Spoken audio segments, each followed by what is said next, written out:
We got a ton of announcements at MagicCon Atlanta, and while we're going to break everything down, I want to go over everything in videos on this channel right here. If you like stuff like that, make sure you subscribe down below because it helps a small channel like mine more than you can possibly imagine.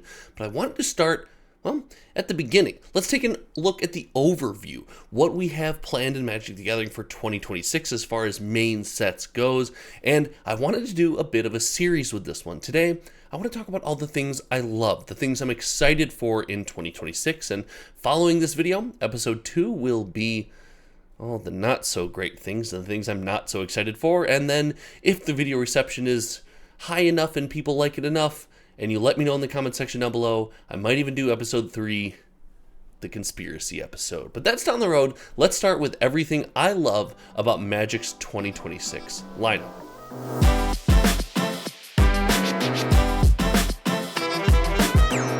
For those of you who are new to the channel, welcome. I don't just sit here and talk about all things horrible about trading card games and how everything is evil and everything is ruined forever. I don't do that. I don't have any fun doing that, and frankly, I don't want to do that. I do love trading card games. I really enjoy playing them, collecting them, engaging with them. It's been around my life for the better part of 20 years now, and, well, I can't get enough. So I really want to focus on the positives, and while yes, there are many positives and many negatives, the negatives aren't going to pop up in this episode. So looking over at the lineup for the year, I gotta tell you, there are some all-stars that jump out of this lineup that make me extremely excited. And the first is by far and obviously Lorwyn Eclipsed. I will say, we spent a lot of time as a Magic community visiting familiar planes and maybe not having the best experience doing so. Heck, the alpha investments return to Ravnica rings fresh in my ears as the number of times we have seemingly gone back to that plane, whether it be murder mystery or actual Magic the Gathering themed storytelling and IP, and it seems countless at this point. But Lorwyn seems like a set that hits me right where a Magic set should. It's got a vibe, a feel, a traditional way of making me excited about a Magic the Gathering set. And while that is coming fewer and farther between, I want to relish those opportunities and say, I cannot wait to get back. It also pulls on my heartstrings as we have seen some of the cards revealed, and it does what I love about revisiting planes. There are classic callbacks to things that I played when I was a much younger human being and didn't look so much like the guy from The Quartering, apparently, according to my YouTube comment section. I had to look that up. I had no idea what that was. But there are cards that were just iconic to me in my Magic the Gathering coming of age years and the time that I went to the game store and did nothing other than jam games, try to win, brew cool decks. This pull to me is so important in a set like this, and it's extremely hard to do. Creating that pull in a set in 2025 with cards that are also viable in today's Magic is no easy task. Finding a way to make some of the mechanics from the past work in a game that is far different and vastly more powerful is something that I give Wizards of the Coast design team credit for, and I am really excited to explore what that's going to look like. For those reasons, Lorwyn is something I'm extremely excited about, but it doesn't stop there. Next, if we take a look at the April set, we see Secrets of Strixhaven. And at the time I was coming back into collecting Magic the Gathering, go to the game store, finally coming around to the, idea of playing Commander, because I was a 60-card Magic the Gathering player. I didn't play much Commander outside of when it first came out. It was EDH, and it was just something you did with a stack of fun cards out of your binder just as an excuse to slam them in a pile and put them on the table. Yeah. Kiki Jiki and Sundering Titan used to be a combo that you could do. I digress. This is a set that I think embodies everything you want from a new Magic the Gathering set. I'm not saying the Strixhaven plane or the story is new, as we've been there before, but it is less of revisit Return to Ravnica Lorwyn 2, another Ixalan, and more of a modern Magic the Gathering feel while still being the trading card game that I love. And it's no secret, the first Strixhaven that came out was a set where I almost went full bonkers crazy mode in set collecting. That's right, the mystical archived cards. I almost tried to complete a full set. I had to stop myself because of, at the time, how expensive some of the cards got in my TCG budget, but I fell in love with the chase out of the collector booster boxes, the idea that there was this card and this set in this series that were so iconic and so beautiful and looked so wildly different. It was something that I wanted to collect. I'm excited to see if there's callbacks to that, what this set looks like, and for that reason, Strixhaven's going to be a lot of fun. I also think the play experience of Strixhaven was a lot of fun. I really enjoyed playing Strixhaven from a limited and even standard perspective. There was a lot of fun decks that really got the juices flowing. There were some cool mechanics that you could brew around, and I think that Strixhaven's going to have a lot to offer in not only the playability and theme, but in collectability. I would be surprised if there isn't something representative of something close to the Mystic Archives, and for that reason, I definitely feel a pull. And I'm not just going to sit here and be like, Episode 1, Universes Within, good. Episode 2, Universes Beyond, bad. I'm not going to do that. We've talked about this before on the channel, and I'm going to look you all in the eye when I say this. I am not the biggest fan of Universes Beyond. It's no secret. I've said it time and time again.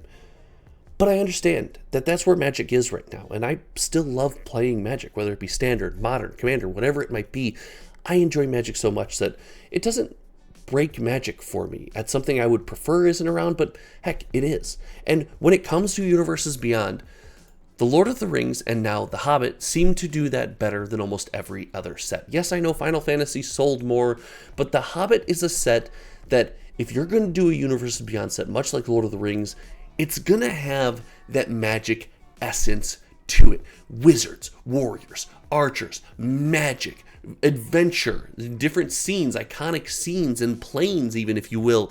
This is what makes Magic so magical and so much fun when you get down and into the nitty gritty, and an IP like Lord of the Rings and an IP like The Hobbit slots right alongside Magic the Gathering in this beautiful harmony. And the Lord of the Rings, the first Lord of the Rings set, it's worth remembering, came out when things in Magic were not great. Everyone looks back at that time now about how great it was and how iconic it was.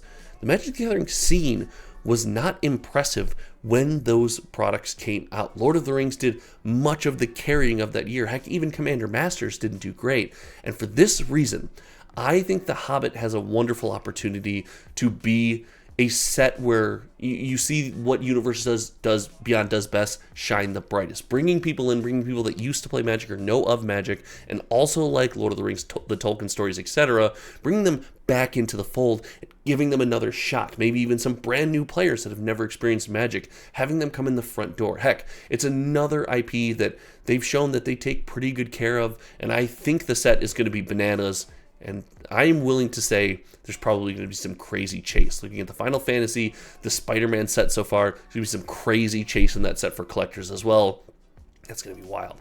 The last thing I will say that I'm excited for is something that might surprise you. I know that we don't often love what we call hat sets, but in October, getting Reality Fracture, I think it's going to be a blast. I was on record that Edge of Eternities was something I was insanely excited for. I love the idea of traditional Magic the Gathering in a sci-fi setting in an interplanetary galactic universe. That to me was just fun. Again, I'm not here to yuck anyone's yum. I don't go to the new Star Wars movies as a film critic. I go and I get a bucket of popcorn and go, lightsabers and the Force. Cool. I am really excited for this set. I think it's going to be a wonderful expansion, and not an expansion directly, but a wonderful, expanse into more of that reality-bending, time-walking universe that maybe Edge of Eternities and some of March of the Machine got into, because Reality Fracture is going to have a story, a wrap-up of stories, some of our favorite characters, and I think they're going to do that justice. If I had to believe anything, they're going to do that justice. And while the only set on here, if I were to look at those sets, and we'll pull them up one last time, the only set on here that I look at and I go, I'm just not excited for that set, it would have to be Star Trek. I know, crucify me in the comment section. This is the one I'm frankly not super excited for.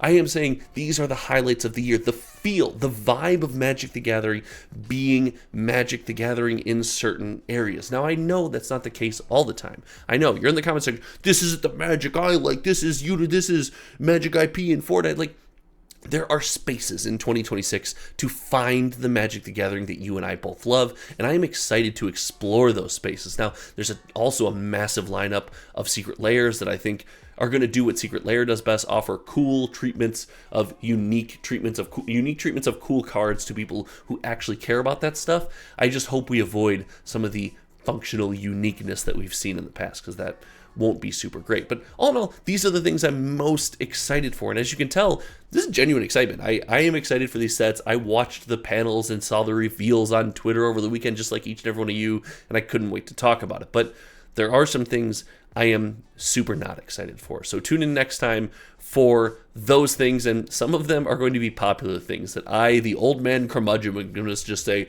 get off my lawn, I don't want this. And you can sit here and you can agree with me, or you can roast me in the comment section. That's the beauty of sharing your opinion on YouTube. Thank you so much for hanging out, and thank you to the channel members who support this channel. Go above and beyond. It's $5 a month to support everything we do here, and I gotta tell you, I cannot appreciate them enough. You guys know who you are. Thank you so much, and thank you to everyone who subscribed.